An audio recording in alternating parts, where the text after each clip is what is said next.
Good morning, everybody. We're taking a look today at 1 Samuel number 5, and this is all about the Ark of God, the glory of God, and how the Philistines, they've captured it. We saw that yesterday, in yesterday's chapter, they've captured it. Now, what have they done with it? Well, today we see that they've taken it and they've gone ahead and put it in the same place as their God. It says in verse 2, it says, when the Philistines took the ark of God, they brought it into the house of Dagon and set it by Dagon, which is their God.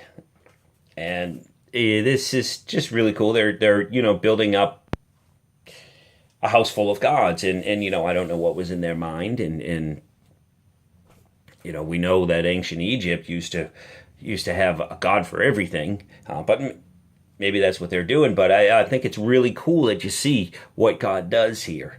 Chapter 3, you see, and when the people of Ashdod arose early in the morning, there was Dagon fallen on its face to the earth before the ark of the Lord. So the Lord, you see, right about now, he had nobody fighting for him because you don't see the Israelites chasing after the ark. You don't see them coming in, getting together a massive troop and going and saying, this is our God, this is our ark, we need to go get it. You don't see that. So what you do see is God standing up for himself, and he makes that ark fall down. So what happens is they lift it up, and the next morning, he falls down again. This time everything breaks off except the torso, and then you see the people in the city begin to come out with health problems and tumors and stuff like that. And so they move the ark, and wherever they move it to, there's the people come up with tumors and health problems and stuff like that. And so eventually the Philistines return the ark. But what I wanted to get at today is these gods that we set up in our lives, these idols that we set up that we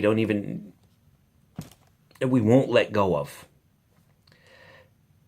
You don't have to let go of them if you just give it all to God. He can. He's proven right here that these other gods that we set up in our lives, he can take care of them. Whether it's an attitude or wrong thinking, he can deal with that. He can take those gods and bring them into subjection. He can do all of that. Whether it's maybe it's thoughts, maybe it's actions.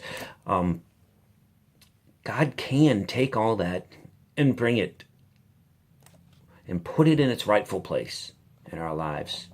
You see, sometimes we just don't chase enough after the glory of God and give him the access to work in our lives. So I guess that's today's message, is that the glory of God is something you need to chase. We need to chase after the glory of God. The Israelites should have chased after this ark. They should have, but they didn't. They should have chased after this ark. God will stand for himself if you don't stand for him. And whatever is evil will fall. He will make it fall himself. Even if he has to do it himself, it will fall.